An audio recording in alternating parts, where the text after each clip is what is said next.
Autoinmunidad. Bart es Ana. ¿Qué es lo único? ¿Qué es lo que ustedes entienden como autoinmunidad? Cuando el cuerpo ataca a Nuestra propia célula. Exacto, cuando nuestro sistema inmune, ¿sí?, está atacando a nuestro propio organismo. No reconoce nuestros antígenos. Reconoce nuestro propio. ¿Sí?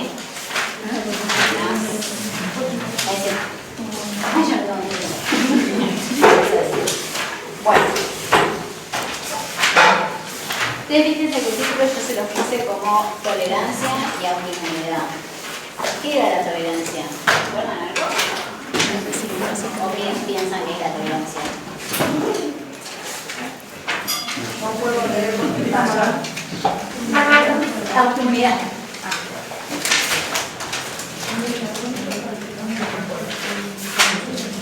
Es como la Resistencia. capacidad que tiene algo para poder resistir o Exacto. Nosotros teníamos, no sé si ustedes se acuerdan que yo les había mencionado que antes de que los linfocitos sean liberados a circulación había ciertos puntos de control, ¿sí? Justamente para evitar que salieran a circulación linfocitos autorreactivos, o sea, linfocitos que reaccionen contra antígenos propios. Eso yo quería evitar que salieran a circulación, ¿sí? Y eso se debía a ciertos mecanismos de tolerancia, ¿sí? El sistema inmune tiene unos checkpoints ahí en el medio que lo que hacen es evitar que pase eso. Teníamos un mecanismo de tolerancia central y un mecanismo de tolerancia periférica. En los órganos linfoides primarios, que ¿cuáles eran? La médula ósea Médula ósea y timo, ¿sí? En los órganos linfáticos primarios, entonces hay mecanismos que van a evitar que linfocitos B o linfocitos T que reaccionan contra antígenos propios salgan a circulación, ¿sí? Si algo falla en la tolerancia central, entonces alguno que otro va a salir, ¿sí? Y después teníamos la tolerancia periférica, en el cual hay otros mecanismos también que lo que hacen es regular y frenar a los linfocitos autorreactivos, ¿tá? Si yo tengo fallas en alguno de los mecanismos de tolerancia más alguna alteración extra, entonces voy a terminar desencadenando una enfermedad de tipo autoinmune. Entonces salieron a circulación, hay linfocitos autorreactivos que no los está frenando nadie. Bien. ¿Quedó claro? No entendí que era la tolerancia. Son mecanismos que regulan a nivel central o periférico, ¿sí? Regulan y que no salgan linfocitos autorreactivos a circulación.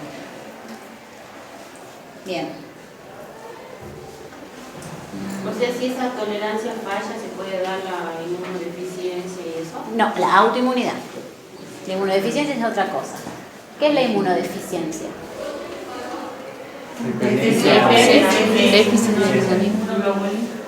Deficiencia del sistema inmune. Me está diciendo inmunodeficiencia, le paso al revés. Deficiencia del sistema inmune, ¿sí? Es otro tipo de alteración, ¿sí? O sea, dentro de las grandes alteraciones, podríamos decir, del sistema inmune, que van a generar ciertas patologías, uno grosso es la autoinmunidad, en el cual yo tengo alteraciones en los mecanismos de tolerancia y otros factores más que van a hacer que ese individuo, su sistema inmune, ataque a su propio organismo. Y por otro lado tenemos las inmunodeficiencias, que las vamos a ver más adelante, en las cuales yo voy a tener alteraciones también en mecanismos del sistema inmune, pero que van a fallar, ¿sí? Entonces va a haber algo, ya sea algún tipo celular en particular, algún mecanismo celular, algún otro componente del sistema inmune, por ejemplo, complemento, alguna otra proteína que participe del sistema inmune está fallando, no está funcionando, ¿sí? Que va a hacer entonces que el sistema inmune no funcione de manera eficiente y no cumpla su función, ¿sí? Por ejemplo, si yo llego a tener un paciente que tiene linfocitos NK, ¿sí? Pero esos linfocitos NK no funcionan, no están, pero no pueden ejercer su función, tienen una alteración que hace que ellos no sean funcionales. ¿Qué tipo de infecciones va a tener ese paciente? ¿Qué tipo de infecciones? Infección. ¿Cómo dijo, profe? Y bacteriana. ¿Qué le pasa al paciente? Tiene linfocitos NK, pero esas NK no funcionan. No, o sea que no ejercen su función. Están, pero no funcionan. ¿Qué función cumplían las NK? ¿Para qué eran importantes las NK? Reconocer las células que están. Tienen alguna alteración. Ajá, algunas células alteradas, como por ejemplo. ¿Contra qué tipo? Vieron que nosotros teníamos mecanismos, algunos mecanismos o células que participaban más en infecciones de tipo bacterianas, otras en infecciones virales y otras en infecciones parasitarias. ¿Sí? No todas participaban en todas, algunas ayudaban más para cierto tipo de infecciones. La CNK, ¿en cuál? Uno un poco participan en cáncer y en qué tipo de infección. Infección. Viral, bacteriana o parasitaria. Viral. ¿Sí? Las NK son importantes para las infecciones de tipo viral. Entonces, si yo tengo un paciente, por ejemplo, que tiene NK pero sus NK no funcionan, ¿sí? Va a tener una mayor predisposición a tener infecciones de tipo virales. Van a ser pacientes que se van a infectar por virus, ¿sí? Seguido. ¿Sí? ¿Por qué? Porque su sistema inmune tiene falla en uno de sus ejes importantes para la erradicación de virus. Así de simple. Eso, por ejemplo, es un tipo de inmunodeficiencia. Hay 600.000 inmunodeficiencias según qué célula o qué mecanismo o en qué parte esté afectado algo. Esa es la diferencia entre autoinmunidad e inmunodeficiencia. La autoinmunidad, yo voy a tener un sistema inmune que está reaccionando contra mis propios antígenos y en consecuencia va a dañar mis tejidos u órganos. ¿No? En cambio, la inmunodeficiencia es un déficit o falla en alguna célula o mecanismo del sistema inmune que va a generar que yo no pueda montar una respuesta adecuada, ¿sí? Contra algún antígeno en particular, quizás. Algún tipo de antígeno, ¿no? Bueno. Pero ahora vamos a ver autoinmunidad. Bueno, ¿qué más saben de autoinmunidad? ¿Qué tipo de enfermedades autoinmunes conocen? ¿Conocen alguna? ¿Alguno tiene familiar con alguna? La leucemia. ¿Cuál? No, esa es de tipo cancerígeno. Sería Lupus, celiaquía, artritis reumatoidea. ¿Algo más? ¿Qué? Me pregunto qué enfermedad. Enfermedades autoinmunes. artritis, Síndrome de Sjögren. Exacto, el Sjögren. ¿Qué más? ¿Alguno más conoce alguna? De seguro que ya vieron algunas, aunque sea.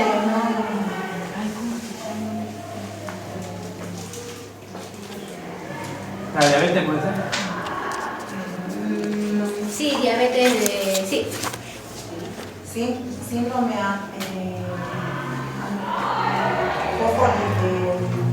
El síndrome antifosfolípido. Sí. Sí, el SAF.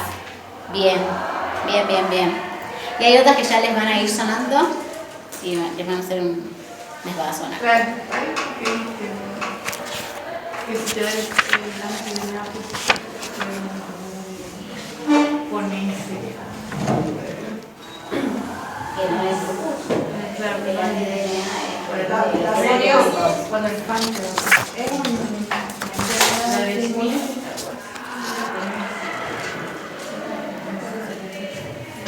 llegan dos y te pueden entrar. Puedo decir uno de los antígenos de la dismil. No. Si el páncreas positivo puede ser por generar una forma de salud. Sí, el FAM positivo según el patrón puede ser muchas veces. Depende del patrón. Ahora vamos a ver.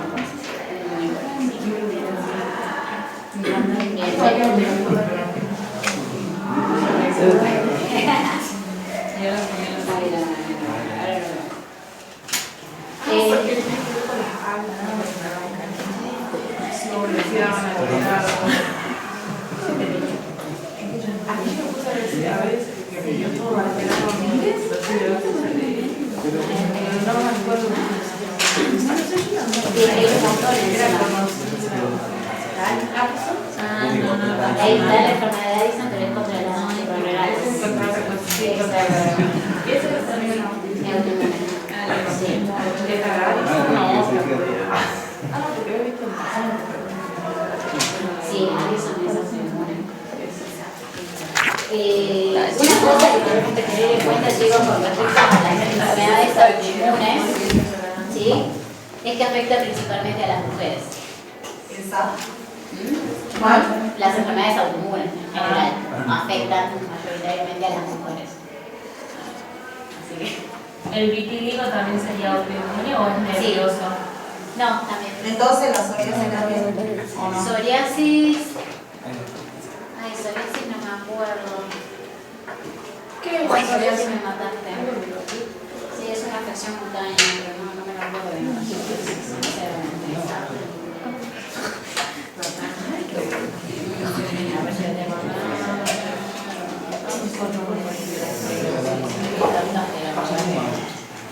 Ya no sé cuál es, pero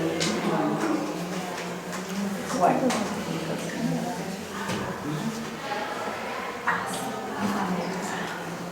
Con respecto a estas enfermedades, no solo afectan principalmente a las mujeres, sino que tenemos que tener en cuenta ciertos factores. Las personas que van a padecer este tipo de enfermedades tienen un factor genético, un peso genético, ¿sí? O sea, tienen una predisposición genética a sufrir la enfermedad. ¿Sí? Siempre suele haber algún gatillante o detonante. ¿Sí? Para la enfermedad puede ser algún factor ambiental, ¿Genético también o no? ¿Cómo? Genético. Si vos tenés la predisposición genética, algún gatillante te puede llegar a detonar a que comiences a manifestar la enfermedad. ¿Sí? Entonces, eso puede ser desde factores ambientales, ¿sí? Factores emocionales, estrés, etc. Siempre hay algún gatillante que va a generar que la persona con cierta predisposición genética comience a manifestar la enfermedad. ¿Sí? Tenemos que ver que se puede clasificar este tipo de enfermedades en dos grandes grupos: órgano específico y no órgano específico. ¿Qué significará? ¿Cuál será la gran diferencia entre una enfermedad autoinmune órgano específica y la que no es órgano específica o sistémica? Que uno afecta un solo específico en solo organismo. y otro en general. Bien, exacto. La órgano específica está afectando un órgano, un tejido, una célula en particular, ¿sí? Y la otra es una afección general. ¿Sí? ¿Conocen alguna órgano específica? Hashimoto. ¿Cuál? No, Hashimoto. Bien.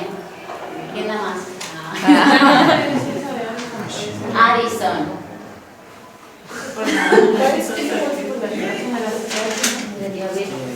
Sí, sé que es una renal, específicamente de la... ¿La diabetes no sería órgano específica? también. La celiaquia. No tanto.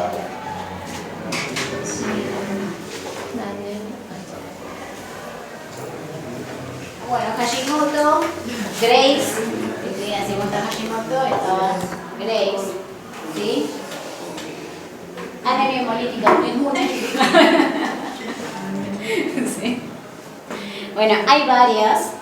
Yo acá les puse una órgano específica de ejemplo, que es la miastenia gravis. ¿Sí? No sé si alguna vez la escucharon. ¿Cuál? ¿Cómo? Miastenia gravis. No. ¿No? Bueno. Algo del cansancio tendría que ser. Exacto, sí. Es una afección del sistema, en este caso neuromuscular. Lo que afecta acá son a los receptores de acetilcolina. ¿Sí? Ustedes, para generar la contracción del músculo, ¿sí? El músculo tiene unos receptores para acetilcolina. ¿Sí? Desde el sistema nervioso le llega un estímulo, le llega acetilcolina al músculo, el músculo recibe esa señal a través de sus receptores y hace la contracción. ¿Sí? En el caso de las personas que tienen miastenia gravis, lo que hacen es generar autoanticuerpos, ¿sí? Anticuerpos que van a reaccionar contra el receptor de acetilcolina y lo van a bloquear. ¿sí? Se unen al receptor de acetilcolina en el músculo esquelético y lo bloquean. Entonces, ¿qué creen que va a pasar? No se mueven los músculos. Exacto, el músculo comienza a estar fatigado, comienza a estar laxo, porque no está recibiendo un estímulo de contracción, ¿sí? Por más que le llegue la acetilcolina y le llegue a raudales, ese músculo no la está detectando porque está bloqueado por estos anticuerpos, ¿sí? Entonces, una persona que va perdiendo fuerza muscular, ¿sí? Estas son algunas de las manifestaciones que tienen estos pacientes con miastenia gravis. Obviamente con tratamientos, ¿sí? Que regulen, que eliminen estos anticuerpos o regulen la producción, después va a volver a recuperar, ¿sí? ¿No? Su fuerza muscular y todo, pero... ¿Y estos anticuerpos qué eran? Son anticuerpos de tipo bloqueantes. Sí, en este caso son bloqueantes. Si ustedes ven la diapo que viene, ¿sí? La número 15, les dice que las enfermedades autoinmunes pueden generar patologías por diferentes mecanismos. Por ejemplo, activación de receptores o bloqueo de receptores. El caso de la miastenia gravis es un ejemplo de bloqueo de receptores, ¿sí? El autoanticuerpo se une a un receptor y lo bloquea. Entonces, ese receptor no recibe estímulo, es como si no existiera su estímulo. Hay otros anticuerpos que hacen lo contrario, se unen a algún receptor y lo estimulan. Entonces, un receptor que está constantemente estimulado, ¿sí? O sea, hay un tejido, una célula que está sobreestimulada y eso tampoco es bueno. ¿Y qué pasa en ¿Sí? estos casos? Un ejemplo de eso, si no me equivoco, era la enfermedad de Graves, ¿Y qué produce? que producía una sobreestimulación de la tiroides. Así como Hashimoto bloqueaba, creo que Graves estimulaba. Si mal no recuerdo. También puede producir bloqueo de enzimas, ¿sí? O sea que va a haber enzimas que no van a cumplir. Y en la de su función. que aumenta el tamaño de la tiroides. Claro, porque está todo el tiempo estimulada. Y no es como hay una enfermedad de México que habíamos visto, que es de acá. El bocio. Sí, igual el bocio se puede producir también por otras cosas. No es la única causa. Entonces, según qué es a lo que esté atacando, va a producir diferentes cosas, ¿sí? La enfermedad autoinmune nosotros lo vamos a poder detectar desde distintos targets. Se pueden ver alteraciones en los hemogramas, se pueden llegar a buscar ciertos anticuerpos, diagnósticos propios para ciertas enfermedades autoinmunes. Puedo ver alteraciones en las orinas según el órgano que esté afectado, puedo verlas. Hay marcadores que sean propios del órgano que esté afectando, por ejemplo tiroides, ¿sí? Etcétera. Ahora vamos a ver algunos de los ensayos que se pueden hacer, en especial para lupus. Con respecto al lupus, ¿qué saben sobre lupus? Me voy a decir, lupus es una enfermedad autoinmune no órgano específica, es de tipo sistémica, ¿sí? Es una afección del tejido conectivo y va a afectar a múltiples órganos, ¿sí? Corazón, riñón, cerebro, a nivel hematológico, todo. ¿Ah? ¿Saben algo del lupus? Altera puede ser la proteína. Ajá. La proteína. Bien, porque hay los lúpicos suelen tener mucha afección renal, ¿sí? El riñón es uno de los mayores targets que tienen los pacientes con lupus. Siempre nos piden esos proteinurias 24 horas. Siempre los controlan mucho, tal cual, evaluándole la función renal. ¿Con qué puedo evaluar función renal? Orines de creatinina, Omega 4, ¿sí? Proteinuria, con todo eso yo puedo llegar a ver la función renal. También otros laboratorios muy generales que se le hacen a los pacientes lúpicos y a todos los que tienen en realidad alguna enfermedad autoinmune es las eritrosedimentaciones y las proteínas C reactivas, ¿sí? Los marcadores de inflamación en estos pacientes están aumentados, ¿sí? Porque las enfermedades autoinmunes lo que generan es inflamación de tipo crónico.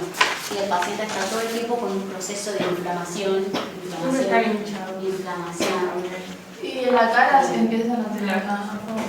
Eso es más por la Esto es también por la medicación con corticoides, ¿sí? No es por la enfermedad en sí. C3, C4 también lo piden. Exacto, le piden C3 y C4 los lúpicos. Los lúpicos justamente tiene que ver con este proceso de inflamación crónica que tienen estos pacientes. Estos pacientes están todo el tiempo con este proceso de inflamación y se consume el complemento, ¿sí? Porque el complemento está todo el tiempo activado y comienzan a disminuir el C3 y el C4, que es lo que le piden principalmente. Entonces los pacientes, para ver si están con la enfermedad activa, les suelen pedir C3 y C4. En los pacientes que tienen la enfermedad activa, estos valores están bajos. ¿Y los genas, profe? También, esos son parte del algoritmo diagnóstico. Ahora vamos a verlos. Bueno, entonces estos pacientes que tienen lupus tienen que cumplir con ciertos criterios, que esto los evalúa el reumatólogo o el inmunólogo, con ciertos criterios clínicos más ciertos criterios de laboratorio, ¿sí? Juntando todos estos criterios suman un determinado puntaje y a partir de ese puntaje ya definen si el paciente tiene o no tiene lupus. ¿Ah? Profe, ¿para qué son el triple tejido? ¿Esos análisis para qué son? El triple tejido. El LKM, ¿verdad? Sí, son también para otras enfermedades autoinmunes como cirrosis biliar primaria, hepatitis autoinmune, ¿sí? ¿Cuál era la otra? ¿Y la citrulina? La citrulina.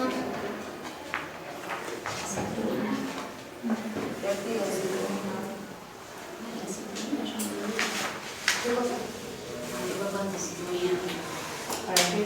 Sí, eso no me acuerdo. Era un tipo de... Siempre lo piden con el factor reumatoideo. Sí. Sí, Era para otra de la... sí, porque son más específicos esos. Pero sí. No me acuerdo bien por qué eran más específicos esos, los anticitrulina, pero sí, eso lo pedían para artritis reumatoidea. Sí, para este no. Para el lupus no. Bien. El lupus, por lo general, cuando vean algún póster o algo de campaña para el lupus, van a ver que viene acompañado de imágenes de mariposas, acompañando, ¿sí? Siempre.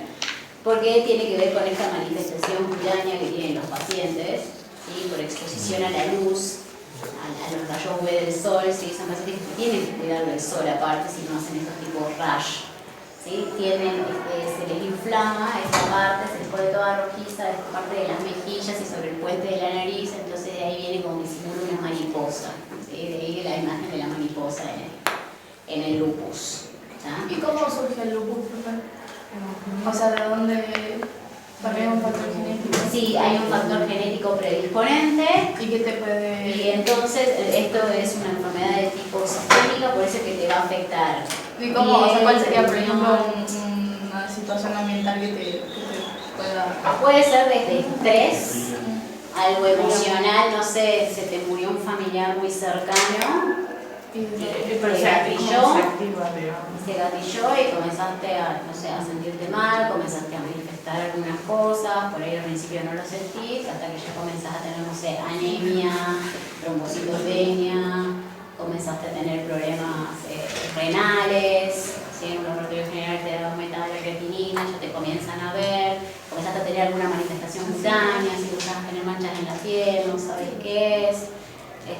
Vas al médico, te hacen todo, tienes que juntar todos los criterios clínicos y te comienzan a hacer los laboratorios. En base a la suma de todos esos factores es que finalmente te terminan dando el diagnóstico de lupus. ¿Es difícil entonces diagnosticar? Sí, no es así, porque se puede superponer con muchas cosas. Por eso se hace esa suma de criterios clínicos más criterios de laboratorio. ¿Sí? El laboratorio, de hecho, aporta bastante al diagnóstico de lupus. ahora lo vamos a ver. Y los niños van como solamente no hace falta que te Por lo general, este tipo de enfermedades se gatilla en mujeres en edad fértil. ¿Sí? No vas a ver lupus en un niño. ¿Ah? Vas a verlo en mujeres jóvenes, 21 años, 23 años, ¿sí? Mujeres en edad fértil. ¿Por qué? Porque también influye el factor hormonal en las enfermedades autoinmunes. ¿Sí? Por eso también tenemos predisposición a las mujeres. De hecho, hay un... ¿cómo se dice? Hay una disciplina que se llama psico-neuro-inmunoendocrinología, ¿sí? Que engloba toda la parte de psicología, neurología, inmunoendocrino, porque todo eso está como regulado y junto. Es increíble cómo el sistema endocrinológico está muy mezclado con el sistema inmune, la parte psicológica, emocional también está muy involucrada con el sistema inmune y con el sistema endocrino. ¿Sí? Todo está como muy regulado, muy relacionado entre sí. De hecho, yo me acuerdo que tenía una colega que estaba trabajando en enfermedad autoinmune en personas trans. ¿Sí? O en personas que estaban haciendo cambio de género. Pero la mujer. ¿Sí? Lo que están haciendo toda la terapia hormonal. El impacto de los cambios que se producen en el sistema endocrino por la terapia hormonal y el desarrollo de enfermedades autoinmunes en estas personas que estaban recibiendo esas terapias. Cualquiera que de los dos ¿Sí? cambios, mujer o cualquiera. Sí. Eso sería como brillante y podría generar que esas personas desencadenaran una enfermedad autoinmune. ¿Sí? Todos los que estaban recibiendo terapia de tipo hormonal. Bien. Entonces, los factores genéticos, ambientales, fallas en el sistema inmunorregulador, factores hormonales, etcétera, todo en su conjunto puede influenciar a que la persona genere una enfermedad autoinmune. En el caso del lupus, este es de tipo sistémico y va a afectar riñón, piel, pulmón, sistema neurológico, corazón, tejido conectivo en general, ¿sí? O sea, afecta muchos órganos. ¿Qué se usa para diagnóstico? Algunos ya me han mencionado algunas cosas. ¿Qué me puede servir? Desde el laboratorio. IFI. Bien, vamos a hacer IFI. Ayer me nombró una técnica en particular. Los ENA. Vamos a hacerle una anotación acá al cosadito. Aquí vamos a ver qué son. ENAs. ¿Qué más? DNA. Los anti-DNA. Bien. También, anotación después. Medición de C3 y C4. Anticardiolipina, anticoagulante, lúpico, beta-2, glicoproteína para síndrome SAF. Ese es para SAF, sí, porque muchas veces SAF se relaciona con lupus. Muchas enfermedades autoinmunes no están solas, ¿sí? A veces suman más de una en nuestros pacientes. Uno de esos es SAF, pero no nos vamos a meter en SAF. Hemograma. Los hemogramas también lo puedo hacer, sí, pero más específico para desde el laboratorio inmunológico para lupus es esto y el FAN, ¿sí? El famoso FAN. Factor antinuclear. El FAN se hace por técnica de IFI. ¿Cómo se hacía una IFI? ¿Qué era lo que yo necesitaba para una IFI? Ay, ya se me acuerdo. Tiene una reacción. ¿Dónde hacía una? Una fluorescencia, entonces. Esa Sí. fluorescencia que tenía que hacer algunas células reaccionan al clorocromo, aquí, Se adherían al fluorescente con una proteína. No. ¿Qué trabajaba? ¿Dónde estaba mi antígeno? en una cubetita. ¿Una cubetita? Como en una posición, tenía abajo estoy confundiendo. Que tenga abajo Estaba pegado El anticuerpo. anticuerpos, El anticuerpo. y se colocaba un, no sé qué, cromo. Tenía una impronta. Ah, sí. Eso era. Todas las IFI se hacen en improntas, ¿sí? Las improntas van a ser diferentes según, ¿sí?, lo que yo estoy ensayando. Si era Chagas, mi impronta va a tener pegado el parásito, ¿sí?, el Trypanosoma cruzi. Si era una IFI para sífilis, iba a tener una impronta que lo iba a tener pegado, era la Baté, el treponema pálido, ¿sí? Ahora vamos a hacer una IFI que se llama FAN, ¿sí?, que lo que va a tener pegado esta impronta, de hecho se llama impronta GEP2, ¿sí? ¿Qué? GEP, GEP2. Entonces tengo mi impronta, ¿sí?, con sus sitios de reacción, y luego, recuerdan que había una pintura hidrofóbica que era lo que permitía delimitar cada área reactiva, ¿sí?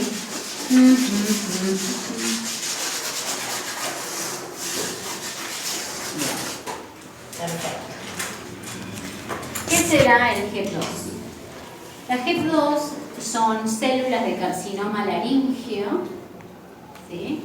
O sea que prácticamente lo que está pegado acá son células de carcinoma laríngeo, que tienen ciertas características particulares y se usan esas por eso. Lo que yo busco es que las células que estén pegadas ahí tengan una relación núcleo-citoplasma pareja, o sea, que tanto el núcleo sea grande como que el citoplasma yo también lo pueda ver, ¿sí? Lo que no quiero son células con citoplasmas grandes y núcleos chiquititos, y tampoco lo contrario, no quiero células que tengan poco citoplasma y que sean puro núcleo. ¿Por qué?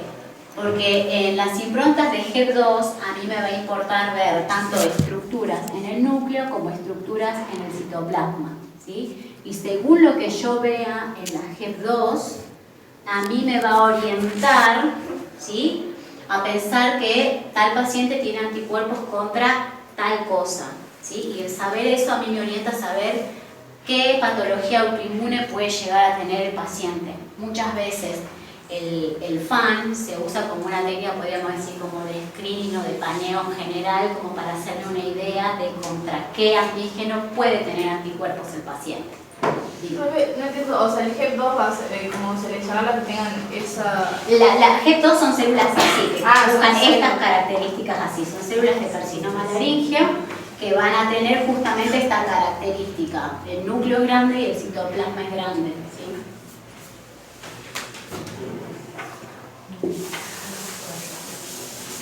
Bien. Otra característica que tienen estas improntas de GEP2, ¿sí?, no es solo esto, sino que proviene de lo que se llama un cultivo de tipo asincrónico.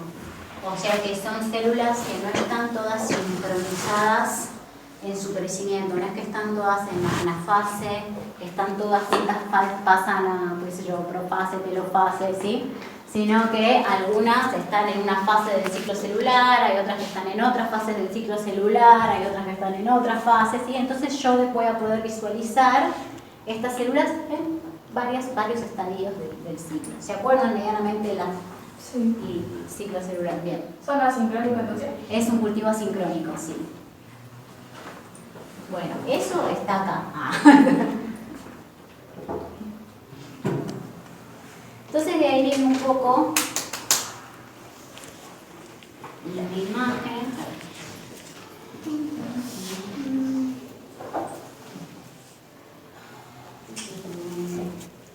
Por ejemplo, en la diapositiva 31, ¿sí?, ahí hay una clasificación, porque esto sí tiene consenso a nivel nacional de cómo se tiene que informar, cuáles son los patrones mínimos que yo tengo que saber informar, ¿sí?, de lo que yo veo en estas improntas de GEP2. ¿Sí? Fíjense que tienen una clasificación de patrones nucleares, patrones citoplasmáticos, y delimitados en verde están los patrones que son obligatorios, ¿sí?, que uno sí o sí del laboratorio tiene que saberlos informar sí o sí. El resto es como opcional. Generalmente son granulares, ¿no? Sí, no, hay muchos homogéneos y también tenemos muchos patrones citoplasmáticos.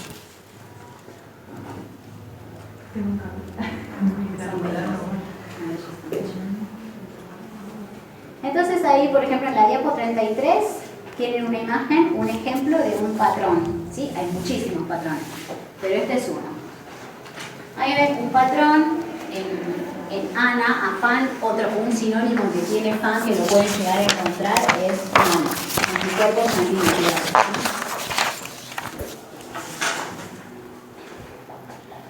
Hay un patrón que se llama patrón nuclear homogéneo.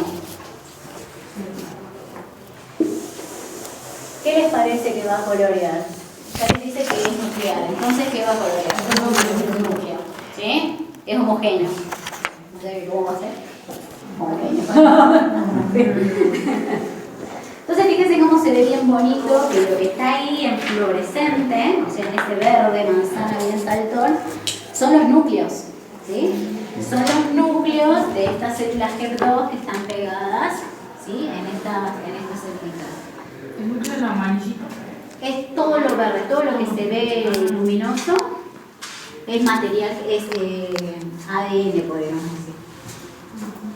Entonces tienen, por ejemplo, núcleos así, enteritos, ovaladitos, redonditos, pero coloreados totalmente. Y fíjense que después tienen otras figuras que son como así, otra por acá, así, otras que se ven como medias juntitas pero más redonditas. ¿Qué les parece que es eso?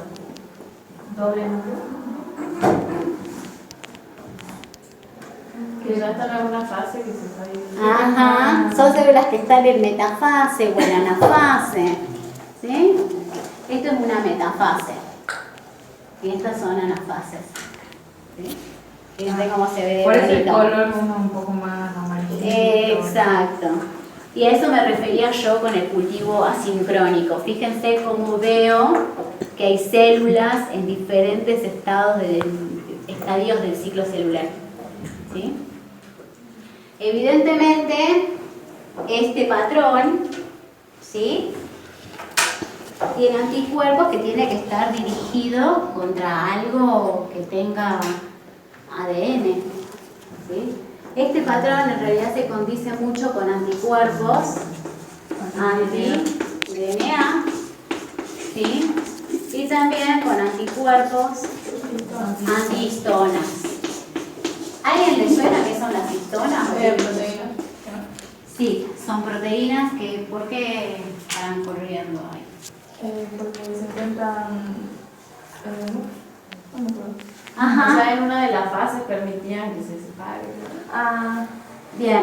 Ustedes recuerdan que en la doble hebra de ADN, que es larguísima, larguísima, larguísima, y tienen que buscar compactarla de cierta manera dentro del núcleo. Sí, se enrollaba en unas proteínas que se llaman histonas. ¿Sí? Y eso está dentro del núcleo, o sea, la histona está. Está totalmente unida al ADN, es como si fuera el carretel del hilo, y vos enrollás el hilo en el carretel. ¿Sí? El carretel del hilo es la histona. Entonces, por eso es que nosotros decimos que pueden ser anticuerpos anti-DNA o anticuerpos antihistonas. No lo sé, pero como colorea sí o sí donde hay ADN, puede ser cualquiera de esas. ¿Ah? Ese es un patrón clásico que puede llegar a tener, por ejemplo, un paciente con lupus. Pero no es exclusivo del lupus. También lo pueden tener pacientes con artritis reumatoidea, con Sjögren o alguna otra enfermedad autoinmune, ¿sí? Entonces, a partir de ese resultado se tienen que hacer esas dos.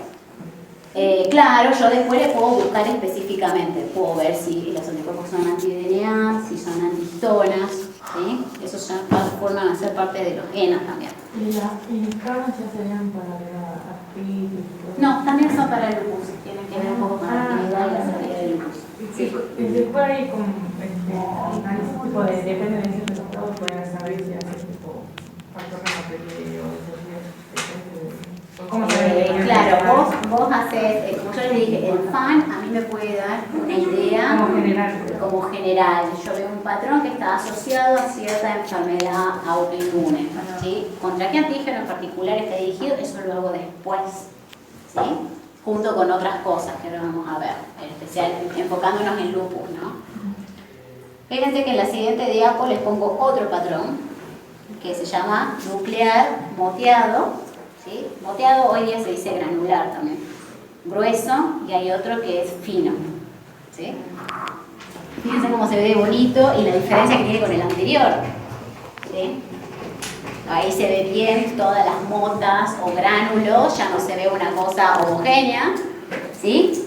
Pero algo que quiero que vean es que también se ven en las fases y telofases, ¿la ven? Sí. Pero ya no las ven verde manzana, no las ven fluorescentes. ¿Cómo las ven? Negras, ¿sí? O sea que son negativas, ahí no hay fluorescencia. O sea que evidentemente no hay reacción contra ADN ni contra histonas. Acá la reacción sí es contra ciertos componentes del núcleo, pero son otras proteínas que no están ligadas al ADN. ¿Sería ¿Sí? negativo? No, sigue siendo un fan positivo, pero es un patrón, ¿sí?, que te orienta a pensar que este paciente puede llegar a tener, por ejemplo, anticuerpos contra U1-RNP, anticuerpos anti-RO, anticuerpos anti-LA, anticuerpos anti-SM, etcétera, que son otras proteínas que se expresan en el núcleo, pero que no están pegadas al ADN. ¿Sí?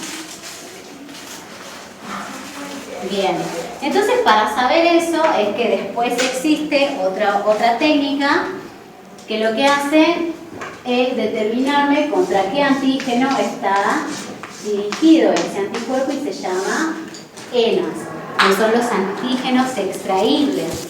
¿Sí? Vamos a ver. Allá atrás que me mencionaron los ENAS, ¿cómo puedo hacer la determinación de ENAS? ¿Cómo puede hacer? Claro, ¿cómo buscan los ENAS? Por una ELISA. Elisa, ¿sí? Profe, ¿cómo sabe eso? O sea, si... ¿Cómo buscarlos en...? Porque a mí me confunde.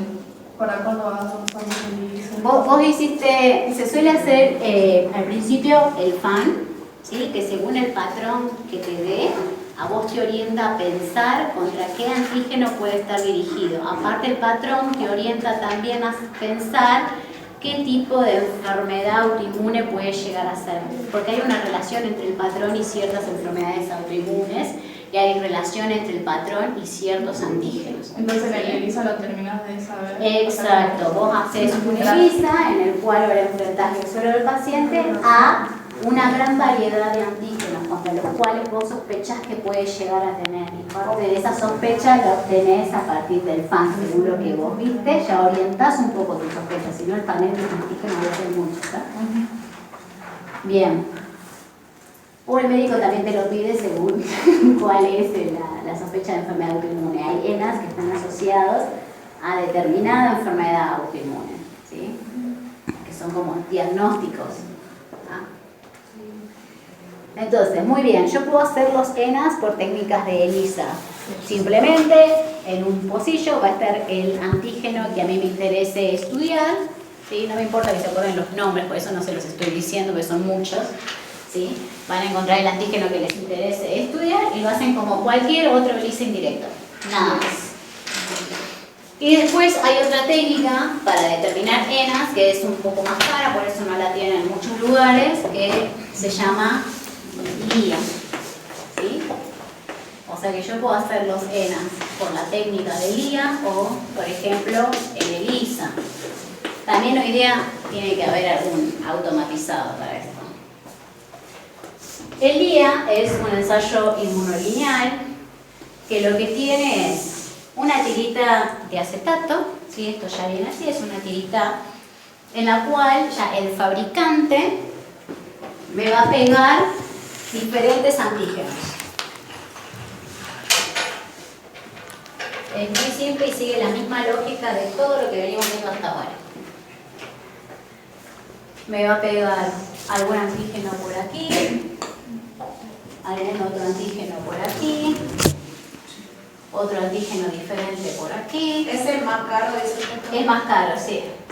Otro antígeno por aquí y otro antígeno por aquí, pongámosle, ¿sí?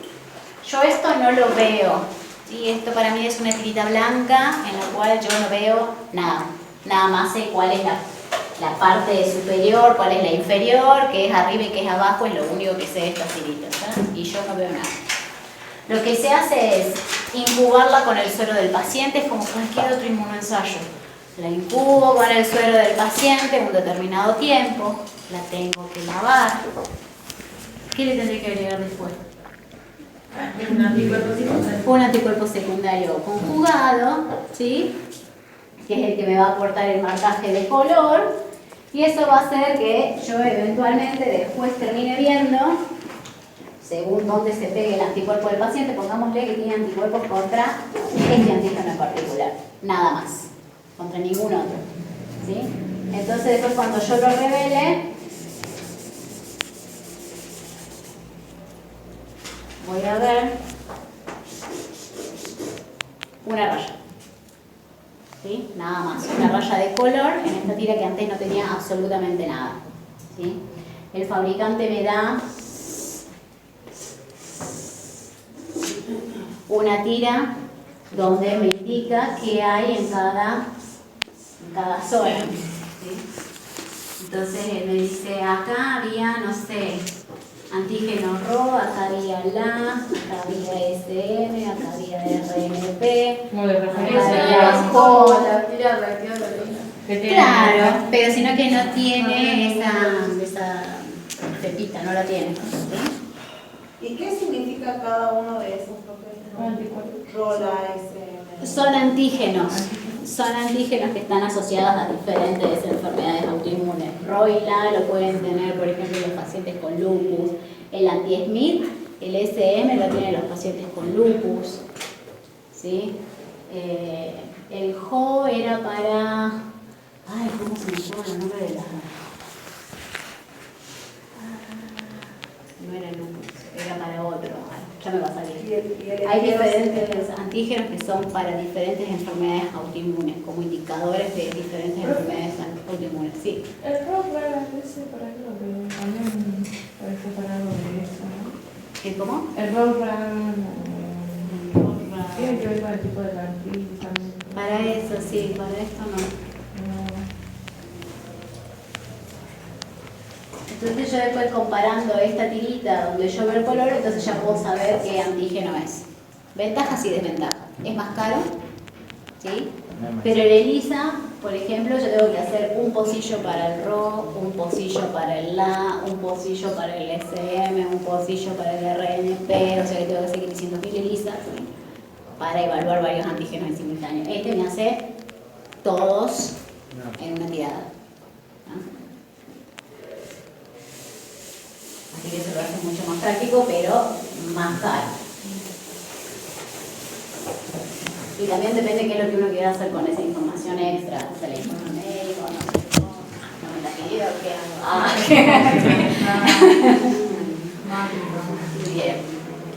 Entonces, de esa forma yo puedo llegar a determinar los ENAs, o sea, contra qué antígeno es que realmente está dirigido ese anticuerpo a través de una ELISA o haciendo un LIA. ¿Sí? Luego, en los pacientes con lupus, ¿sí? Es muy importante, y lo dijeron allá atrás, la determinación de anticuerpos, por acá, ¿atrás o acá?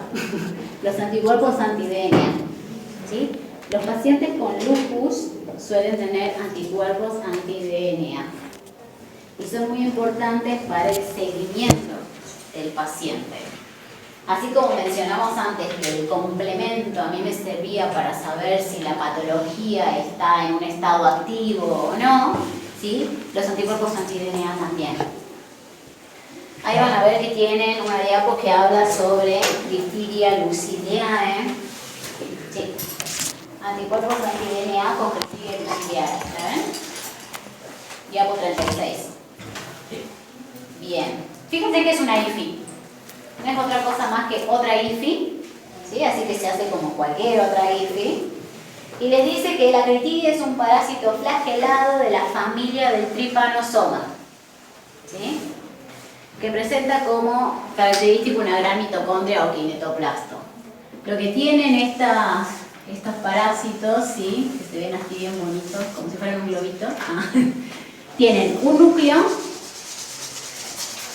y cerca de la región de la colita, ¿sí? Tiene un ADN mitocondrial circular, que es lo que le llaman kinetoplasto. ¿Tá? Los pacientes con lupus, como les digo, tienen anticuerpos anti-DNA, ¿sí? Y se van a unir tanto acá como acá. Entonces yo voy a ver esa fluorescencia bien característica en la critiria. Esto tiene que florecer bien bonito, ¿sí? El kinetoplasto se va a poner un verde bien bonito y fuerte. Y yo esto lo puedo titular, lo tengo que titular. ¿Por qué? En los pacientes que están con una enfermedad activa, están los anticuerpos anti-DNA y siempre suelen estar en títulos relativamente altos. ¿Tá? En cambio, en los pacientes que están bien controlados, esto tiende a negativizar, ¿sí? Siempre se los monitorea a los pacientes con lupus, no solo con FAN, sino también con critiria y con complementos, ¿sí? Así como monitoreo, ya tiene el diagnóstico de lupus, que también le ayuda el diagnóstico, pero luego del diagnóstico le tengo que hacer el seguimiento con esto. Si hace bien el tratamiento, tienen que dar negativa. Ahora, acá les menciono un pequeño problema y es en los pacientes que aparte de lúpicos son chagásicos. Pobrecitos, ¿no? Sí. Lúpicos y chagásicos. ¿Y por qué será un problema el paciente con chagas? Porque tienen, Porque sería más difícil detectar el lupus. tiene la misma estructura y hay que detectarlo por el ISO. Bien. Acuérdense que la critidia es de la familia del trypanosoma, o sea que puedo llegar a tener una reacción cruzada, ¿sí? O sea que el paciente chagásico puede llegar a tener anticuerpos que reaccionen contra la critidia simplemente porque es de la familia del trypanosoma y no porque sean anticuerpos anti-DNA. Profe, ¿le hacen el seguimiento con criterio y con qué más? Con la medición de complemento. Entonces ahí en esos pacientes por ahí se recomienda hacer el anti-DNA por ELISA, ¿sí?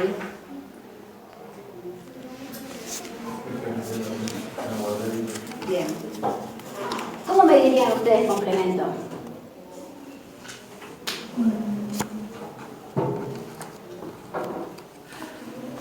Por las técnicas que ya vimos, ¿cuál usarían? Inmunodifusión radial. Inmunodifusión radial, sí. Es económica, me sirve. El ISA. Está bien, ¿qué más? Turbidimetría. La turbi y la nefelometría también, ¿sí? Me sirven para, por ejemplo, son las que más se usan en realidad porque son automatizadas. Bien. Y ahora sí lo último. Crioglobulinas. Y este sí me importa. Las crioglobulinas, ¿qué serán las crioglobulinas? Inmunoglobulinas. Inmunoglobulinas, ¿con qué características? Porque son frío. ¿Por el frío? ¿Para el frío? Por el frío, ¿sí? Son inmunoglobulinas que precipitan en frío, ¿sí? Fíjense, por ejemplo, aquí hay unas imágenes de ciertas manifestaciones clínicas que pueden ser generadas por la presencia de crioglobulinas, ¿sí? Como la púrpura, que son esas petequias que se producen porque hay alteración en la vasculatura, hay no sé las palabras son trabadas. ¿Qué significa que precipitan en frío? Eso mismo, que precipitan Cuando hace se frío. aglomeran en frío, sí, Cuando temperaturas frías. temperatura. Ujú. Y luego está el síndrome de Raynaud, que es lo que ven esas manitas ahí abajo. Esas imágenes de los dedos blancos, negros, que les faltan unos pedazos y medio violetas, azules. Bueno, ¿qué pasa? Estas proteínas precipitan en frío, ¿sí? En consecuencia, lo que hacen es obstruir los vasos en la periferia, en las regiones que están más expuestas al frío, que suelen ser las manos. Los pies, Sí, las manos, los pies, nariz, exacto.